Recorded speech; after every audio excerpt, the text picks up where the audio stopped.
Not immediately closing your doors is insane. The lack of urgency is crazy. She knew there were hunters. You couldn't have handled this worse. Acting without thinking, especially at night when you're alone. Every woman traveling alone, no way would I be somewhere with no cell service alone. Is she safe? Is she okay? So I guess I should explain. Today we are reacting to a van life video that is called The Only Time I've Been Scared Living in a Van. And I first heard about this on like a blog or an article called Solo Female Camper Captures Worst Nightmare on Camera, quote, afraid for my life. So let's get into it. Drinking watermelon moonshine, cut the burn with a little lime, parking back in them kudzu vines. I was his and every bit of that boy was mine, too young to know what love was, but we were learning on a sweet buzz. There's never nothing like the first time. That's a thing, lowering your voice when you think there's people around.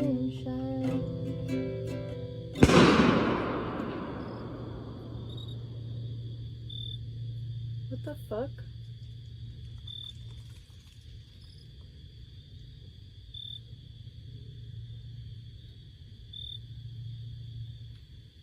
There are hunters out here.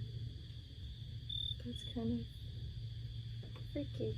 I'm gonna close my van doors.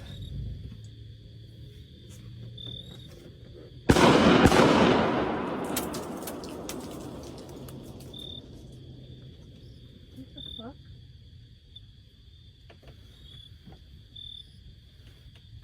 I want to see what she's doing in the corner. Oh shit. I ended up yelling at them to take their hunting elsewhere and they left.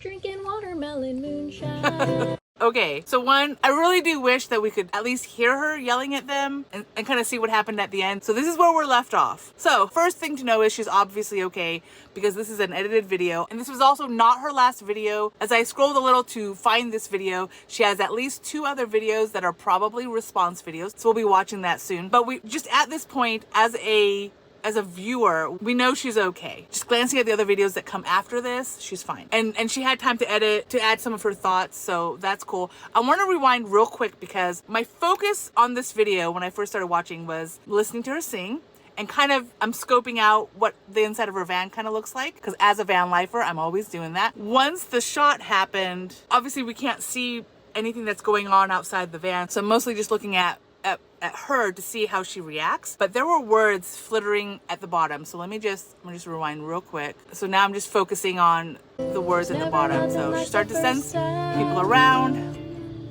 lowered her voice.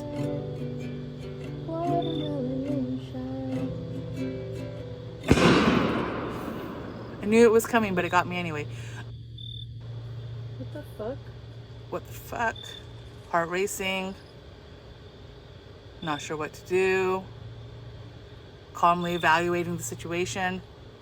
Yes, there are hunters out there. Hunters out here. That's kind of freaky. Gonna close my van doors. So she puts her doors. guitar away, but we know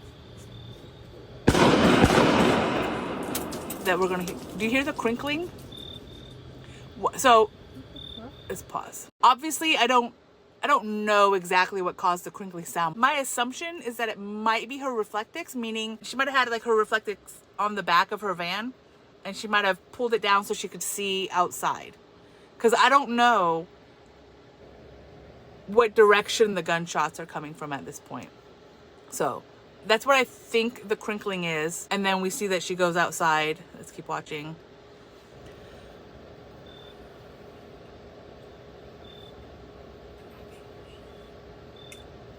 I ended up yelling at them to take their hunting elsewhere and they left.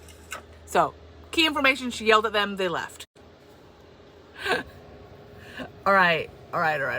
So, this is my first time watching, what's her name? Tropical Russian. It's my first time watching her, so I don't have context for how she normally reacts, but my assumption is solo van lifer, she's in South Carolina, here's gunshots. So one, I'm glad she's okay, because obviously anytime there's gunshots, there's always a concern for that. 2, her initial reaction to the situation was perfect. And not to say there weren't any other options, but just her exact reaction for the situation was perfect. Her very first reaction when she realized there were people around, she got a little more quiet, and it looked like she might have turned off a light. So I'm guessing, again, I don't know exactly what time of night it is. When she was playing the guitar happily, there might have been a light also shining on her, right? So I think maybe what we didn't see in the video is she turned that light off, whatever light was shining on her, so she could record herself playing the guitar. She maybe turned it off, or maybe it was just right at that moment of dusk where everything just suddenly turns dark. Not 100%, but she got quiet, singing softly, and just kind of paying attention, right? We can see, if I rewind, before she senses people around, she's looking at the guitar, she's looking kind of towards the camera because she's recording a video. So again, whether she turned the light off or not, I'm not sure, but now she's less focused on the camera, more focused. We can see her attention is paying attention to the world. And that's, in any emergency, in any crisis, that's step number one. That's step number one. So that's when the first gunshot happens. Obviously, she's freaked out. She didn't immediately run to the front and leave. She didn't immediately close all her doors. She was still in assessment mode because she's not from South Carolina. One, her name is Tropical Russian. I'm kind of guessing she's from Russia, but either way, I don't think she's from South Carolina in particular. So she's assessing. And guys, we need to do more of that in general in life. We're so quick to jump to conclusions. We don't get to see it, but she yelled at them and they left. So to me, that's proof that whatever these gunshots were for, it was definitely not aimed at her, and their intention was never to harm her. Once they either realized she was there, or they just realized, yeah, we're kind of too loud next to someone, they left. So again, she was never the focus. Now, I would also say, however, it was probably really, really important that she did something, okay? Without talking to whoever was shooting, it's hard to know their intentions, but I don't know what they were shooting at. I don't know their target. Clearly they didn't hit her van because she would know if they hit her van. She would probably also know if they hit near her van. Possibly she would know that too. So she had several options, right? She could have packed everything up and left as quickly as possible. She could have cowered, which I think a lot of people do, meaning she could have closed the van, turned the lights off, and just not done anything, just quietly suffered through the night, waited it out. Or she could have done what she did, which was to take some kind of action and essentially investigate. This was her version of kind of investigating the situation in what I would say is probably the safest way. She should not grab a flashlight and go towards the gunshots, obviously, but she investigated via yelling at these people to please go away, or whatever the phrase she used. In this instance, it worked. They left. Everything's good. Now that she could hear that they left, she can be calm again. She can be like, okay. Now, after they left, I suppose she could have also left. Maybe she stayed in her vehicle and she was afraid all night, even though they left. I don't know. But investigating, and I'm using the word investigating, but she just actively got involved with figuring out what's happening in what I think is the safest way possible, right? She yelled at them, and I'm betting had the shooters started approaching her in any negative fashion, she probably would have buttoned it up and left. And you can do that relatively quickly depending on how far away these guys were. I think she handled it beautifully. It would not have been wrong for her to button up and just pray that they left. It would not have been wrong for her to button up and leave. But here's what I will say. If you're camping, she's camping somewhere alone, deep in the woods, South Carolina. I don't know if it's her first night or her 20th night. If she's not overly familiar with the terrain, there is a risk in just hightailing it out of there, right? So one, you don't want to hightail it out of there while your emotions are necessarily high, especially if you're not in direct danger. And I can already hear the comments, direct danger. This is a fine line, right? Was she in direct danger because she could hear the gunshots so clearly? Or was she not in direct danger because they weren't shooting at her? This is what's hard to teach. It's what's hard to talk about, is how do you know when you're really in danger versus not? And I'm going to tell you, the only way is to experience it. And I don't mean to experience danger, but I do mean to experience life. When you travel a lot, when you live in the van a lot, when you have to rely on yourself a lot, you learn the instinct to observe and to know, hey, that is risky, that's less risky. I'm going to assume as a van lifer, this is not the first time she's ever been in the van. I could be wrong. But again, tropical Russian, she might be from Russia. She's in the US in a van. I'm going to say she's traveled at least a certain amount. Like that's, I think, maybe a fair assumption. So yeah, how she reacted, I think, is brilliant. It's the way you should react. There are many other choices she had that wouldn't have been wrong. But for myself, if I'm in a place that I'm not overly familiar with, it is not my first instinct in the middle of the night to pack everything up and leave. There's a risk that I will, one, just what direction do I even go, right? When I leave the campsite, right or left, where do I choose? I don't know how well the lighting is, right? It's middle of the woods, probably not too much lighting in terms of street lights. So I'm relying solely on my headlights. I also don't know where the potholes are, or maybe it's been raining recently, so I might get stuck in the mud somewhere. Like, generally speaking, in van life, I don't want to drive in the dark in the woods because I just have a higher chance of an accident happening, a catastrophe happening. Like, you know, she already said she didn't have cell service, so now getting good directions might be difficult for a while. Like, yeah, so for me, hightailing it into the front and running away, not always the best option. Observing the situation is absolutely always the first option, depending on what happens during that observation. She writes in the bottom that there are hunters nearby. Shouting and letting the hunters know, hey, there's a person here and I really don't want you to hit me, is honestly probably the best decision she could have made. Again, I don't know what they said to her after that, but she said they left, so definitely a scary situation to be that close to gunshots when you don't know what those gunshots are. Handled it perfectly, brilliantly. Let's see what the comments say. So we got sensing people and not immediately closing your doors is insane. I get it. I do get it. But when you close the doors, you can't hear as well either. Just so you know. When you close the doors, you can't assess as much. The lack of urgency is crazy. I don't know if she turned the lights off, but she got more quiet and she got more attentive when she noticed people were around. When she sensed people were around, she got more quiet. She got more observant. That is the urgency. That is acting in urgency. Like, we don't know exactly how immediately she started like singing quietly and paying attention, but it's probably fairly immediate that she did that. So that by the time the shots happened, she had already probably imagined, like, who is around me? Who did I see before I came here? She knew there were hunters. So I don't know if she saw the hunters or, like, I don't know why she knew there were hunters in the area, but it was something she knew. And that was probably information that she reassessed as she was kind of quiet and paying attention before the gunshots ever happened. You couldn't have handled this worse. She absolutely could have. She absolutely could have. I used to think horror film naivete, is that the word, was over exaggerated, but you just proved me wrong. Acting without thinking, that is the naiveness in a horror show. All right, acting without thinking. She definitely was thinking. She definitely started paying closer attention. She was not being naive. Naive is assuming that by watching this video, we fully understand the situation. That's naive. She's in the situation. She's living it. She has all her senses to pay attention. We've got this one tunnel vision pointed at her.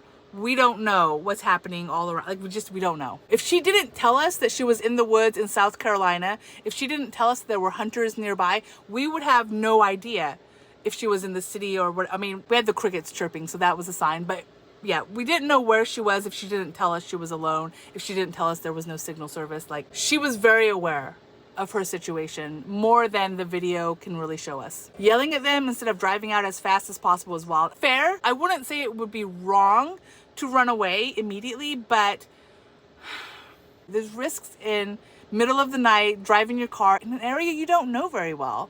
Like, who do you think knows the area better, you or the hunters? And hunters are really not hunting for people. Like, it's fairly rare. It's fairly rare. Not impossible, but it's rare. I'm gonna close my van doors. You don't always close them, especially at night when you're alone. If you're alone, you don't need to worry about somebody attacking you. My fear are bugs and rodents. Like, I don't want any bugs, any rodents jumping into my vehicle. So yeah, for me, I'm just assuming she's in a place that didn't have a lot of bugs, that didn't have a lot of mosquitoes or whatever coming into her van. That's my assumption. You can open your doors at night. I get that you can't see as well. Depending on where you're at, you can open your doors, right? So always be assessing, always, like, the blanket rule of You know, every woman traveling alone is unsafe. Every location, you better lock your doors. There are places in the US where people don't lock their doors, their house doors at all night long. Those places still exist. So situation is always relevant. Always relevant. Excuse me, ma'am, why are your van doors open at night? Girl, you are not in Tinkerbell land. No way would I be somewhere with no cell service alone. It's a big world, lots of places without cell service. You know, I'm older, so I wasn't raised with cell service. Like, you learned to observe the world with your actual eyes, your actual ears, and not relying on what the phone says. Do you know what I'm saying? We don't rely on what our phone says. We rely on actual experience.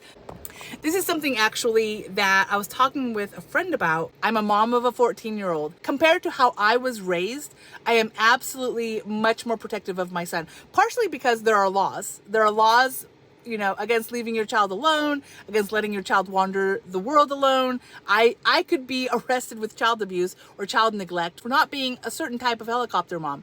But two, yeah, just none of his friends are running around the neighborhood either, right? Wherever I live, there aren't kids running around in the US as much anymore. So then his inclination to go outside is a lot less, and so he's a lot more sheltered.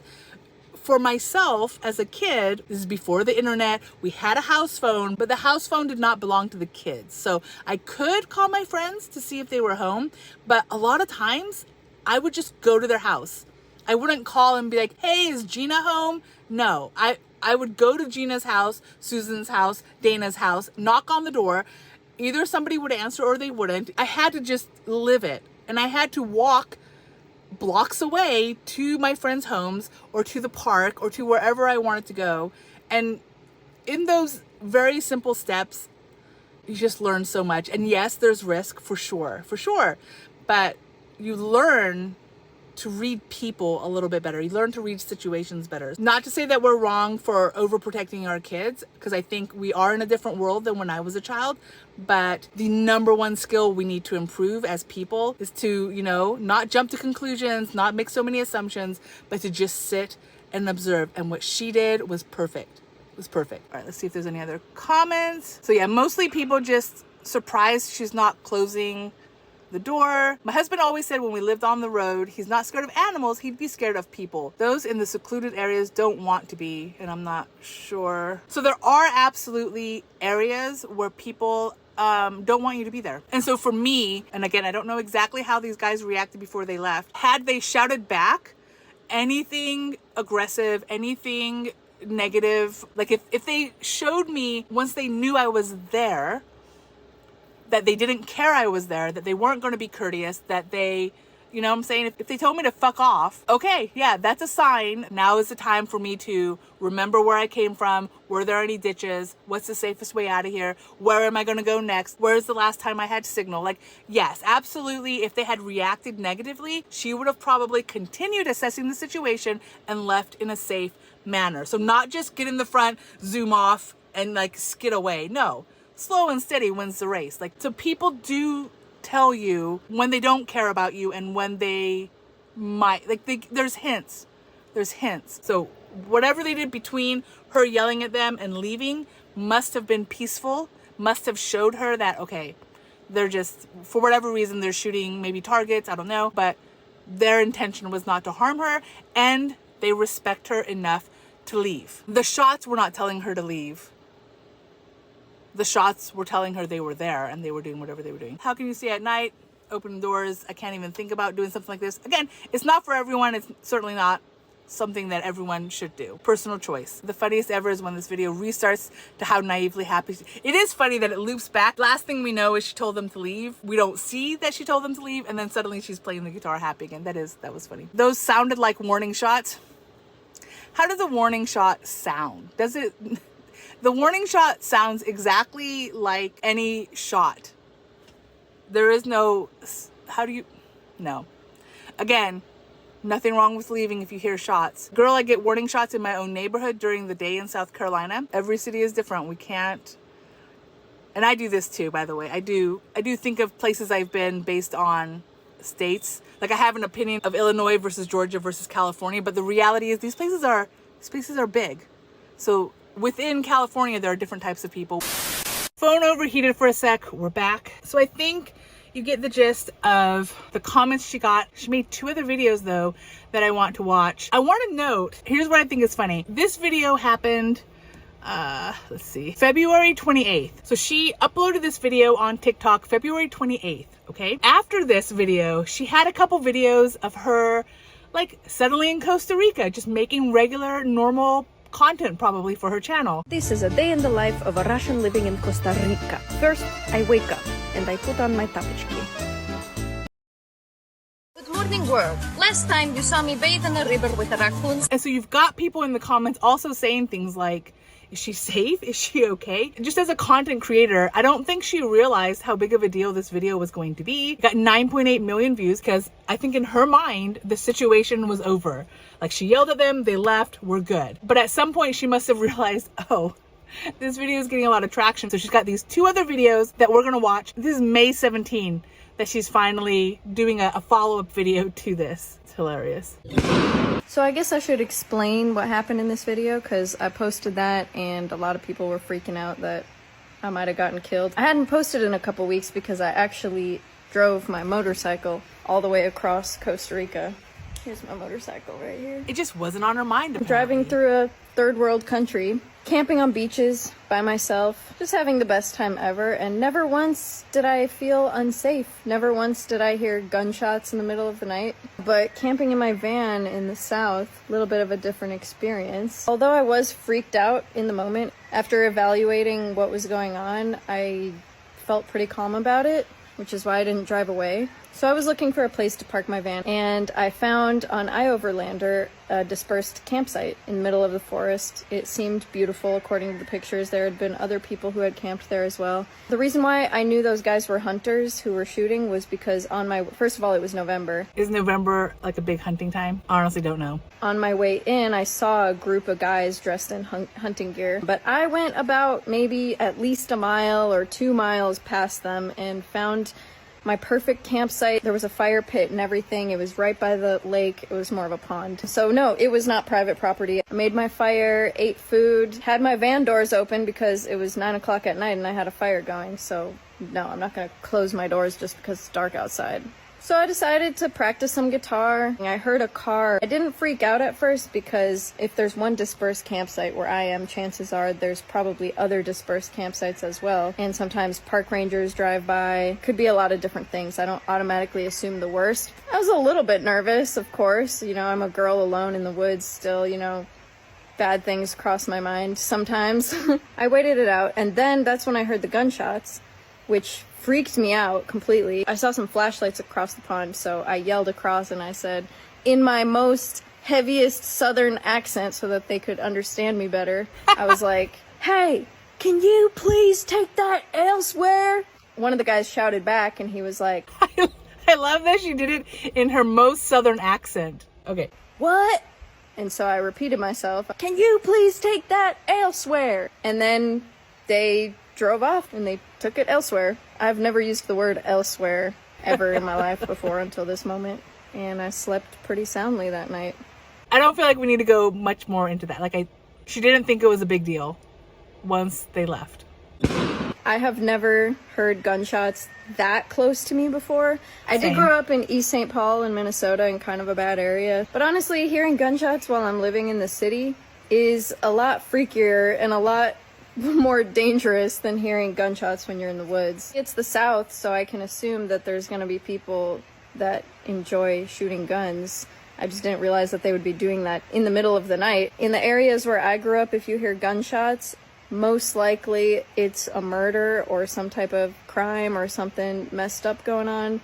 But when you're in the middle of the woods, chances are it's just a bunch of dudes drinking. So I like this situational awareness. I think she said St. Paul, Minnesota is where she's from. So there she would be scared of gunshots. Woods of South Carolina, not as much. And again, that's not a blanket rule, right? I'm not overly familiar with Minnesota. I'm definitely not familiar with St. Paul, which I think is Minneapolis region. But either way, situational awareness. It's not to say that she would never react a different way if she heard gunshots.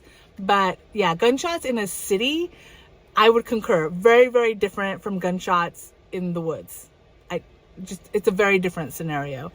So it makes sense to me that she assessed, called out, turned out by good. the water, either shooting targets or just, I don't know what they would be hunting in the middle of the night. I feel like they were just shooting guns for fun, and they didn't know that I was there. Just looking at the comments, South Carolina, deep woods, secluded, full-on thought either some Appalachian weirdness or Civil War ghosts. Just hunters not paying attention to surroundings at night. Glad you're safe. Yeah, she's so brave. I could never live like this with my anxiety, and I genuinely admire her for being a free spirit. Yeah, it's not for everyone. If you feel like you've led a really sheltered, secluded life, nothing's ever happened, and you want to get to the point that she is, it's something you learn over time. It's not something that you can necessarily do tomorrow. If you're very anxious and you do want to do van life, I would recommend maybe starting with someone, right? Family member, a friend you trust, whoever, but do it baby steps. You can do van life near places you're familiar with at first maybe, and then go further and further away. It's something you could work towards if you want to, but at the end of the day, people who want to do van life, we're fringe, right? We're not the norm. It's absolutely normal and okay to not feel a desire to ever do this in your van.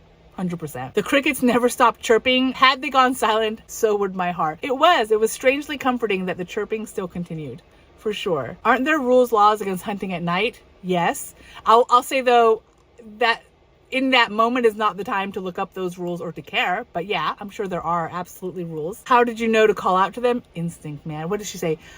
I could hear them screwing around by the pond and used my intuition. I figured if I was wrong and for some reason they were evil, I would drive away. 100%. You're very lucky. They could have ganged up on you. I mean, yeah. So she was saying it's across the pond. I'm not sure how big this pond was, but once she assessed where they were, she probably knew she had time to pack up and go if she needed it. So yeah, from that distance, they also had no idea if I had a weapon or if there are other people with me. Fair. As a Southerner, I promise you they knew you were alone because they watched you and guaranteed they had more guns, even if they assumed you did. We always watch our surroundings carefully.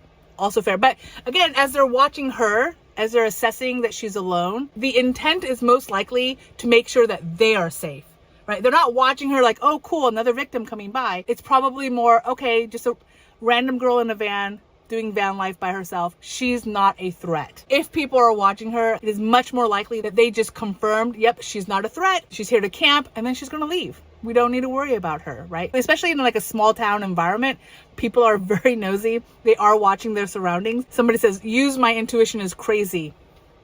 If you do not have good intuition, it's something you need to work on. And the only way to work on it is experience. It's a love-hate, right? I want to protect my son, which is why I'm kind of glad that he stays home a lot, but I also worry. It's why we do van life. It's why we travel is so that I can hopefully expose my son to life in a variety of situations so that his intuition does improve, right? So that he gets a good feeling of who's who in the zoo, who's safe, who's not safe, and what all that means, because it's not something that I can teach you in a book. I can't be like, okay, if they're this tall, they're unsafe. If they're this race, they're unsafe. If they're this gender, they're unsafe. No, it's not how this works. So yeah, you have to hone your intuition, and you do it by experiencing life, not by watching. Okay, phone keeps overheating. It's too hot to record a video today, but I think you get the point. You improve your intuition, not by watching videos, as much as I love that you do watch my videos. You get experience and intuition by going out there, living life, and being amongst real people. So bravo to Tropical Russian for having the intuition to know when she is safe, when she is not safe. So I hope she is enjoying Costa Rica or wherever she might be today.